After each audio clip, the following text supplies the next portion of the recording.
Good morning, class 11. So today we will end the 9th chapter of our syllabus with some numericals. Before doing some numericals, let us discuss a little more short informations, conceptual informations. Okay, while taking the short recapitulation of the chapter. So in this chapter, what we have learned?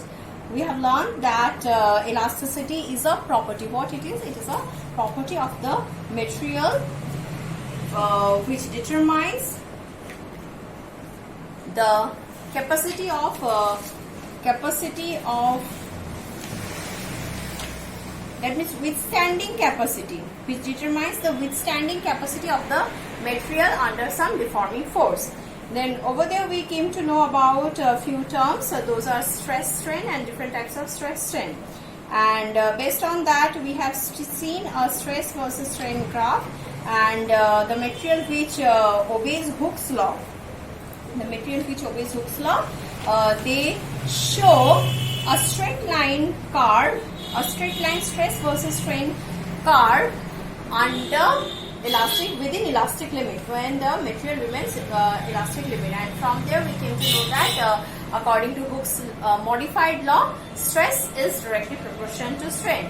And when we are introducing or removing the proportionality sign or changing the proportionality sign with the equals to sign, we need to introduce one proportionality constant, that is which is known as modulus of elasticity. And based on different types of applied stress or developed stress, because of different types of applied deforming force and hence resulting strain, there are different types of modulus of elasticity. And based on that, we came to know there are mainly three modulus of elasticity, that is the Young's modulus, bulk modulus, and the modulus of rigidity or the shear modulus. Okay, then we have seen one graph which helps us to identify whether one given material is ductile or brittle in nature by seeing the last section of the graph, that is the DE section. Okay, from there we have seen, while doing the various experiments and plotting the graph, we have seen there are few materials which does not obey Hooke's law, and those materials shows one parabolic stress versus strain graph within elastic limit. Those materials are known as elastomers, for example the natural rubber and the tissue of iota.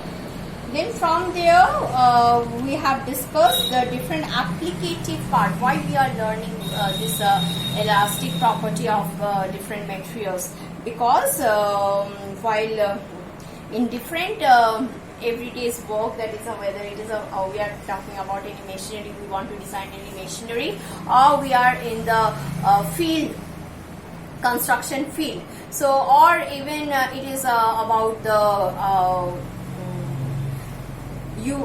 used bridges. So everywhere we must keep in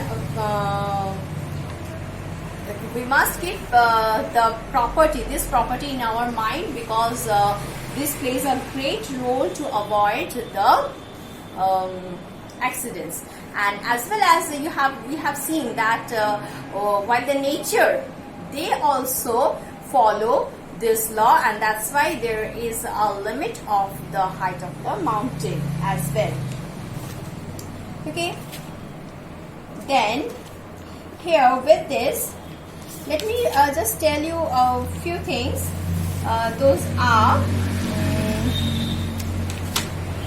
yes, there is one term as because I was telling you about the bridges, and I told you that after a long use we need to declare the bridge unsafe.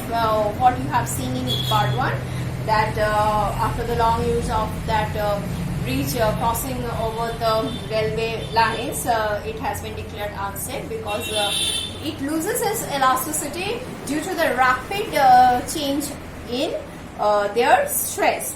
So when the repeated alternating strain takes place to any material, then it loses its elastic property, and that is known as elastic fatigue. So how can we define elastic fatigue? We can define the elastic fatigue as, it is defined as the loss in the strength of a material caused due to repeating alternating strain to which the material is subjected. So what is elastic fatigue? Elastic fatigue is the loss in the strength of the material. That means with which it was used to withstand the deforming force.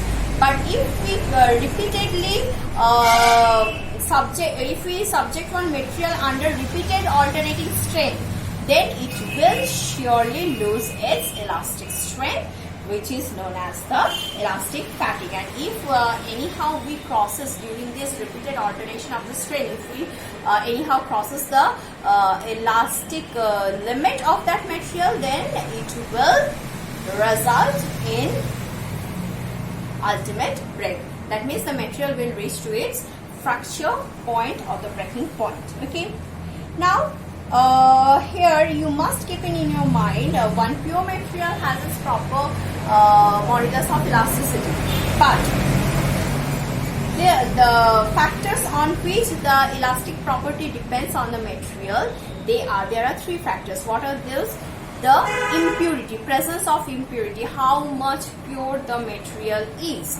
So presence of impurity, change in temperature. The change in temperature, I have told you in my previous class that change in temperature also has a great role on the affecting factor of the elastic property of a material, and also the effect of hammering and rolling. Now let me tell you, as I have told you in my earlier class, that in most cases with the increase of the temperature, elasticity of the material decreases. Okay, and we have also talked about one specific type of material, that is the invar. Its elastic property is independent of the temperature. Then if I was talking about the impurity, if the material is impure, so it can, those impurities can increase as well as decrease the elastic property of the material. So that depends on the nature of the impurity which is being found in that material. Okay, and obviously the hammering and rolling. So when you are hammering or rolling any object, then it will result in increase of the elastic property. So with the hammering and rolling, as because the molecule, the crystal grains, as because the crystal grains breaks, so it results in the increase of the elastic property. So these are the things I was thinking of discussing with you, as well as let me tell you, in among those three modulus of elasticity, that is Yk and eta, bulk modulus is the modulus which you will be finding in any state of matter. But Young's modulus and shear modulus, those two modulus of elasticity are particular in the dimension of the state of the matter. So you can have bulk modulus in solid, liquid and gas as well. So here I would like to discuss one numerical with you, which I find very interesting. So that numerical is, if a compressive force of 3 into 10 to the power 4 Newton, that means this is the deforming force, 3 into 10 to the power 4 Newton. If a compressive force is 3 into 10 to the power 4 Newton is exerted on the end of a 20 centimeter long bone, that means the bone, okay, 20 centimeter long bone. So this is 10 to the power minus 2 meter. This is the length of the bone. So 20 centimeter long bone of cross section area 3.6 into 3.6 centimeter square. So A is 3.6 centimeter square. That means 3.6 into 10 to the power minus 2 square meter. Okay. Now,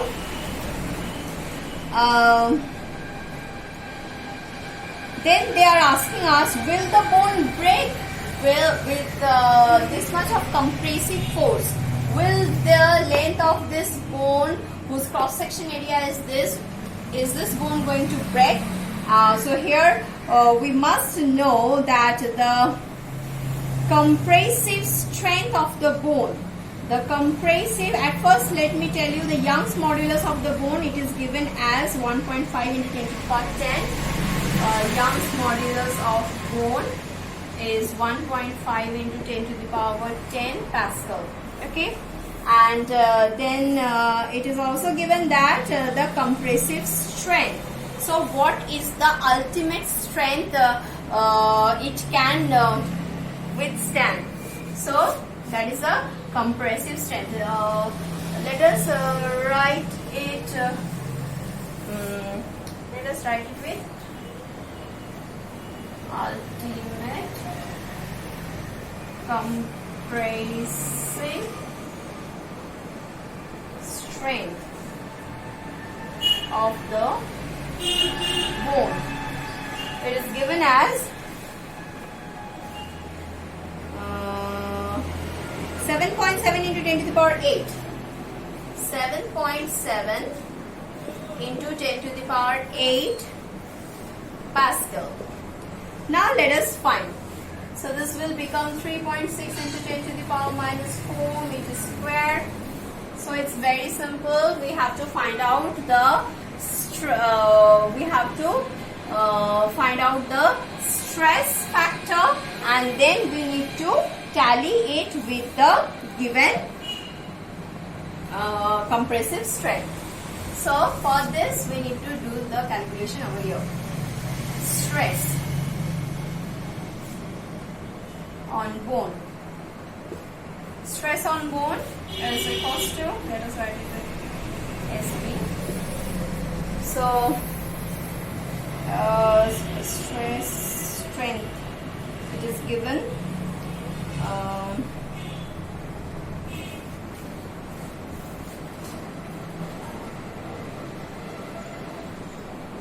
so here we all know this is F by A. F is 3 into 10 to the power 4 by A is 3.6 into 10 to the power minus 4. So this is becoming, stress is becoming how much? Newton per meter square. So this will become 1.2. 1 divided by 1.2. And up it will be 10 to the power 4 plus 4 Pascal. So this is becoming how much? 10 by 12. 10 by 12 into 10 to the power 8 Pascal. 5, 6. Hence it becoming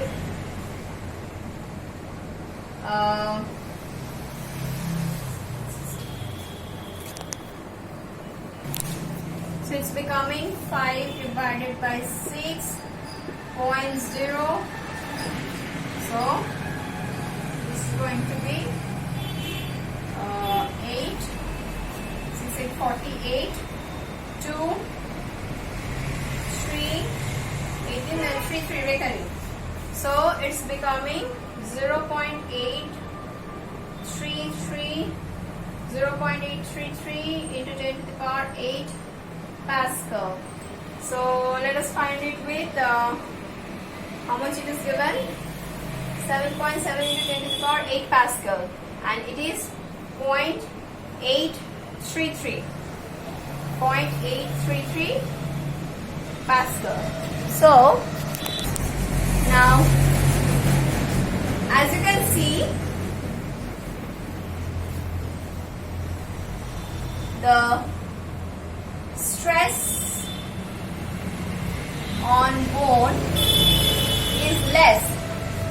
then the ultimate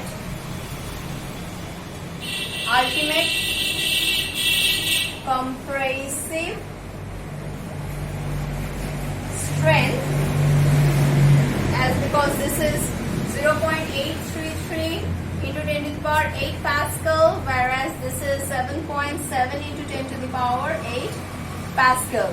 So the bone will not break because the stress developed on the bone is within the ultimate compressive strength of the given bone. Okay, now here I would also like to discuss one more thing, is that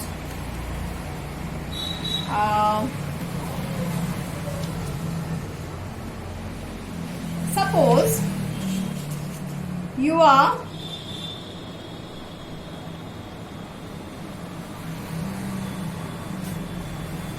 for the rigidity modulus. We haven't done any numerical on rigidity modulus.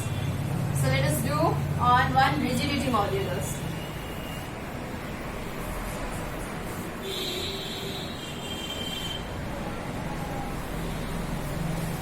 So for the rigidity modulus, here we will talk on a problem which is telling us a cube of aluminium.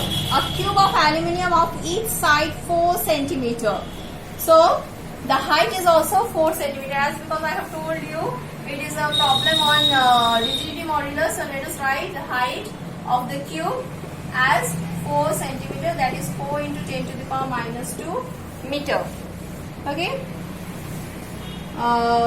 Cube, each side of 4 centimeter is subjected to a tangential force, that means the shear force. The top face of the cube is sheared through 0.012 centimeter. That means if you will remember the figure, so it is talking about this situation.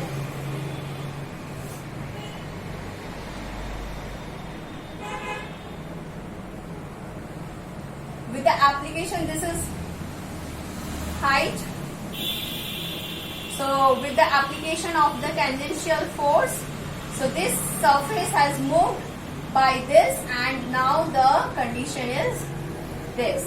So this x is given how much? The x is given 0.012 centimeter, most probably. Yes. So now they are asking you to find the shearing strength, shearing stress. So let us find it out.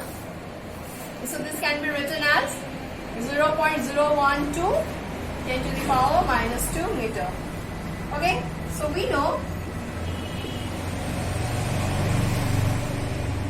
shearing strength theta is equal to x by h. So this can be written as x by h. Now this x by h is how much? This one, 0.012 into 10 to the power minus 2 divided by 4 into 10 to the power minus 2. So this is becoming 0.003. So 0.003 is the value of shearing strength. Now they want to know about the shearing stress. So for that they have given us the value of rigidity modulus eta. Write down, given eta equals to how much?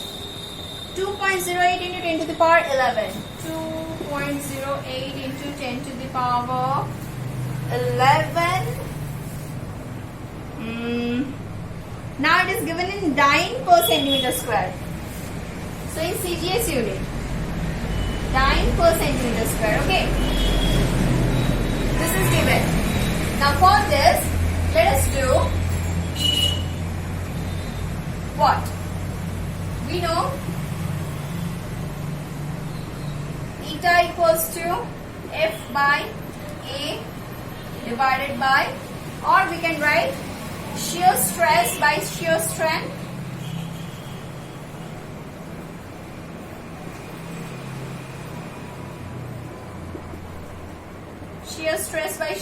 and this can be written as F by A by theta. Now theta we have found, so shear stress equals to eta into theta.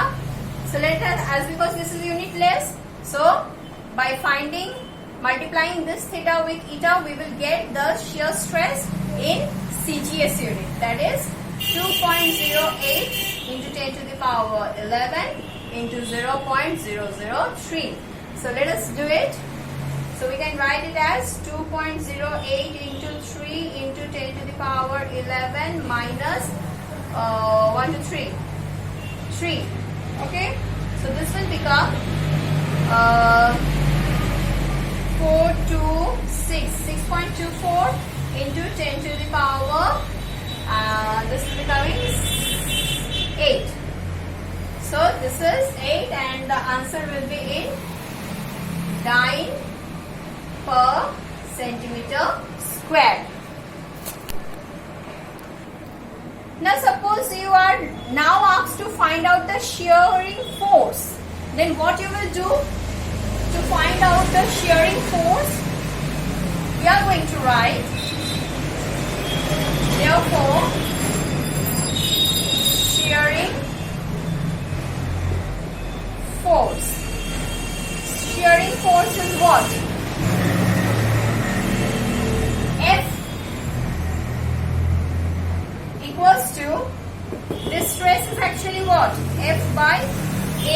The value is the value what we have found here. So this is going to be 6.24 into 10 to the power 8 into the A value. The A value was, oh, this is the cross section area. So 4 into 4 centimeters square. That is, this A value is actually 6.24 into 10 to the power 8 into 4 into 4. So this is going to be, we had the unit in dyne per centimeter square, dyne per centimeter square into centimeter square. So this is going to become 6.24 into 16 into 10 to the power 8, and thus it is becoming, let us find out, 6.24 into 16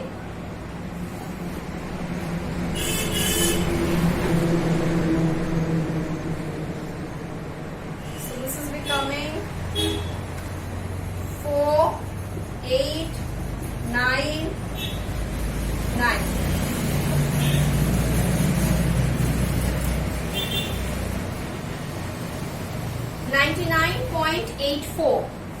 99.84 into 10 to the power 8 dyne, or we can write it as, let us multiply, let us bring it with 1 decimal here. For this, what we are going to do, this will become 9.984 into 10 to the power, actually what we are doing, we are dividing it with 10 and multiplying it with 10. So this is becoming 10 to the power 9 dyne. So this is the shearing force. This is the shearing force.